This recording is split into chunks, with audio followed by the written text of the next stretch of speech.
বিসমিল্লাহির রহমানির রহিম। আসসালামু আলাইকুম। সুপ্রিয় ছাত্রছাত্রীবৃন্দ, সরকারি হরনা কলেজ আয়োজিত ট্যাক্সেশনের এই অনলাইন ক্লাসে তোমাদের স্বাগত জানাই। আজকে আমরা আলোচনা করব কোম্পানির যে ট্যাক্সেশন সেই পদ্ধতিটি নিয়ে। আমরা জানি সবাই যে কোম্পানি হচ্ছে আগে অনেক প্রাচীনকালে আইন ছিল, কিন্তু বাংলাদেশে বর্তমানে প্রচলিত যে কোম্পানি আইন আছে সেই আইন অনুযায়ী যে কোম্পানিকে কত হারে ট্যাক্স দিতে হয় আর কি, সেটা নিয়ে আজকের এই আলোচনা। নতুন আইন আসলে কোম্পানির হারটা, ট্যাক্স হারটা কিন্তু আসলে সর্বত্র সবসময় একরকম থাকে না আর কি। এটা প্রতি বছর অর্থ বিল দিয়ে কী হয়, এটা পরিবর্তন হয়। তো বর্তমানে বাংলাদেশে যে সমস্ত কোম্পানি আছে এগুলোকে মোটা দাগে দুই ভাগে ভাগ করা হয়েছে। একটা হচ্ছে পাবলিকলি ট্রেডেড কোম্পানি, আর একটা নন পাবলিকলি ট্রেডেড কোম্পানি। অর্থাৎ শেয়ারের বাজারে যারা বাজারে যারা অন্তর্ভুক্ত তাদের 25% হারে ট্যাক্স, আর যারা পুঁজিভুক্ত না তাদের 35% হারে মূলত ট্যাক্স দিতে হয় আর কি। এর বাইরে যেটা যে publicly traded bank, insurance, merchant bank, এগুলোর জন্য কিন্তু আসলে 37.5%, আর যারা পুঁজিবাজার অন্তর্ভুক্ত না তাদের জন্য হচ্ছে 40% ট্যাক্স হারে। আর মোবাইল ফোন অপারেটর যারা পুঁজিবাজারে আছে তাদের জন্য কিন্তু 40% ট্যাক্স, আর যারা পুঁজিবাজারে নাই আর কি তাদের জন্য কি 45% ট্যাক্স দিতে হয়। এই হচ্ছে মূলত ট্যাক্সের একটা ব্যারিয়ার। এখন আমরা জিনিসটা যেটা আলোচনা করব যে অন্যান্য ক্ষেত্রে ট্যাক্সের জন্য কোম্পানি কী করণীয় আছে, এইসব নিয়ে আমরা কী করব, কথা বলব। তো সেটা করতে গেলে প্রথমে আমাদের যে কোম্পানির সংজ্ঞাটা লাগবে, যে কোম্পানি কাকে বলে। অ্যান্ড কোম্পানি জিনিসটা হচ্ছে যে কোম্পানি আইনে গঠিত যে কোনো কোম্পানি হচ্ছে কোম্পানি, এটা হলো আইনের কথা আর কি। আর বাংলাদেশের যে কোম্পানি আছে সেই কোম্পানিগুলোর জন্য যে আমরা যেটা জানবো যে 1994 সালে যে কোম্পানি আইন আছে সেই আইন অনুযায়ী যে আইন, সেটা হলো কোম্পানি। দেন অনেক রকমের কোম্পানি আছে, ব্যাংকিং কোম্পানি আছে, শিল্প কোম্পানি আছে, পাবলিকলি ট্রেডেড কোম্পানি আছে, প্রাইভেট কোম্পানি আছে, বিদেশি কোম্পানি আছে। তো এর অনেক রকমের কোম্পানি কিন্তু আসলে আছে। আর কোম্পানির বৈশিষ্ট্য হলো এর আলাদা ব্যক্তি সত্তা আছে, আইনশৃষ্ট প্রতিষ্ঠানটি চিরন্তন অস্তিত্ব আছে, ন্যূনতম করযোগ্য সীমা আছে, করের সমাহার আছে, কর অবকাশ পায়, কর রেয়াত পায়, সর্বোচ্চ কর হার আছে আর কি। আর কোম্পানি আবাসিক মর্যাদা দুই প্রকার, একটা হচ্ছে আবাসিক কোম্পানি আর একটা অনাবাসিক কোম্পানি। যেটা পুরোপুরি বাংলাদেশে গঠিত পরিচালিত সেটা আবাসিক কোম্পানি, আর যেটা পরিচালনা ব্যবস্থাপনা বাংলাদেশের না সেটা হচ্ছে অনাবাসিক কোম্পানি আর কি। তাহলে করের জন্য যেটা বললাম যে হারটা বললাম প্রথমে, সেটাই হচ্ছে করের হার। এখন এইখানে কিন্তু তাদের এই হারে কিন্তু কী করতে হবে, কোম্পানিকে ট্যাক্স দিতে হবে আর কি। আর কোম্পানির আবার কর্পোরেট সোশ্যাল রেসপন্সিবিলিটি অর্থাৎ সিএসআর এর তারা করলে সিএসআরের জন্য তারা আবার ট্যাক্সে কী পায়, ছাড় পায়। সিএসআরের জন্য তারা কী করতে হবে, কোম্পানির আয়ের সর্বোচ্চ 20% বা 8 কোটি টাকার মধ্যে যেটা কম সেই পরিমাণ বিনিয়োগ বা অনুদান প্রদান করা যাবে আর কি। আর বিনিয়োজিত বা অর্থ অনুদানের উপর 10% হারে তারা কী পাবে, ছাড় রেয়াত পাবে আর কি। এই কথা দুইটা মনে রাখতে হবে যে 20% বা 8 কোটি যেটা কম আয়ের, সেটা তারা কী করবে, বিনিয়োগ করতে পারবে। আর বিনিয়োগকৃত অর্থের ওপর কি 10% হারে ছাড় পাবে। এটা হলো ট্যাক্সের ওপর তারা একটা ছাড় পায়। আর কোম্পানির কিছু করমুক্ত আয় আছে, সেটা 1984 সালের আয়কর অধ্যাদেশ অনুযায়ী যে কর অবকাশের আওতায় যারা আছে তাদের কিন্তু কর দিতে হয় না। তো জাকাত তহবিলে যদি তারা টাকা দেয় সেটার উপর কর দিতে হয় না। তারপরে বোনাস শেয়ারের অবিহিত মূল্য যদি বৃদ্ধি করে তার উপর দিতে হয় না। রাষ্ট্রপতি বা প্রধানমন্ত্রীর ত্রাণ তহবিলে যদি দান দেয় তার উপর ট্যাক্স দিতে হয় না। আগা খান নেটওয়ার্কে দান করলে তার উপর কী করতে হয় না, ট্যাক্স দিতে হয় না। আর প্রথম শ্রেণীর জাতীয় বা আন্তর্জাতিক ক্রীড়া অনুষ্ঠানে যে উদ্যোক্তা হিসাবে দান করলে সেইখানেও কী করতে হয় না, তাকে ট্যাক্স দিতে হয় না। আর সরকারের আওতাধীন যে দাতব্য তহবিল আছে সেখানেও কী করতে হয় না, ট্যাক্স দিতে হয় না আর কি।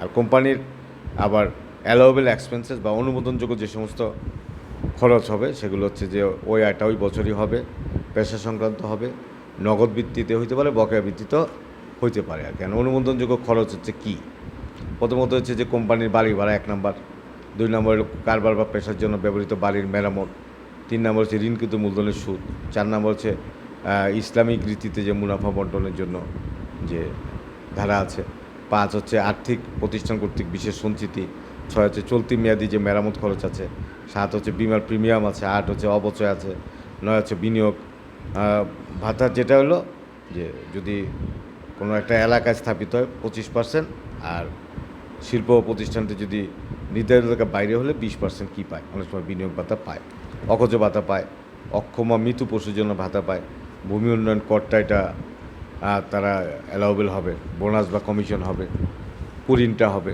তা কুরিনে যেটা মাথায় রাখতে হবে যে ওই বছরেই সেটা হইতে হবে আর কি, অতিরিক্ত কুরিন, পুরাতন কুরিন, বৈজ্ঞানিক গবেষণার খরচ, তারপরে শিল্প প্রতিষ্ঠান বা হাসপাতালে প্রদত্ত অর্থ, বিদেশে যদি প্রশিক্ষণ ব্যয় থাকে, তারপরে বাণিজ্যিক প্রতিনিধি হিসাবে যদি বিদেশ যায়, নিবন্ধিত কারবারি সংখ্যার চাঁদা, অন্যান্য মুনাফা জাতীয় খরচ, এগুলো হচ্ছে কি অনুমোদনযোগ্য খরচ।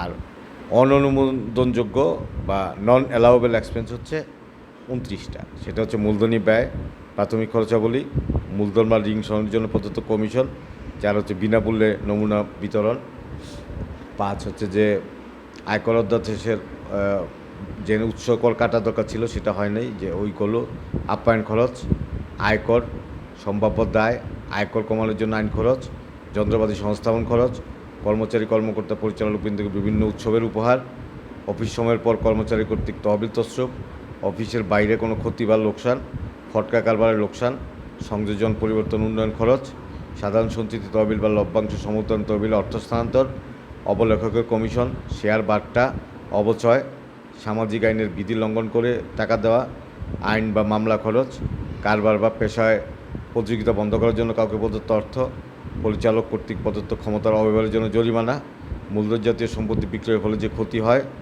দান খয়রাত, মূল্য বজায় রাখার উদ্দেশ্যে গঠিত সমিতির চাঁদা, উচ্চস্থলে কর না কাটায় বাংলাদেশের বাইরে প্রদত্ত সুদ, ব্যাংক জমা দিতে যাওয়ার সময় কর্মচারীর নিকটে টাকা ছিনতাই, আর অননুমোদিত ভবিষ্যৎ তহবিলে যে চাঁদা আর কি।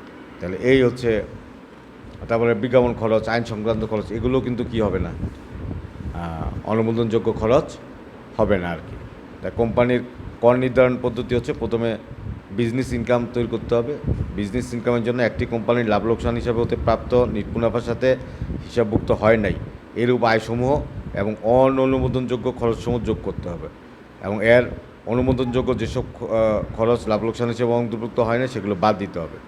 পরবর্তীতে অকরবারি আয় এবং কোম্পানির অকরবারি আয় যদি বাদ দেওয়া হয় তাহলে কোম্পানির আয় পাওয়া যাবে। তারপর মোটা নির্ণয় করতে হবে। এক্ষেত্রে কোম্পানির কারবারের আয়ের সাথে অকারবারি আয় সমূহ যোগ করে কারবারের মোটায় কী করতে হবে, নির্ণয় করতে হবে। তারপরে মোট কুল নির্ণয় করতে হবে, যে কোম্পানির ক্ষেত্রে লভ্যাংশ এবং মূলধনী লাভ ব্যতীত অন্যান্য আয়ের ওপর কোম্পানির ধরন অনুসারে প্রযোজ্য হার প্রয়োগ করে করের হার নির্ণয় করতে হবে। লভ্যাংশ আয়ের ওপর 20% আর মূলধনী লাভের উপর 15% হারে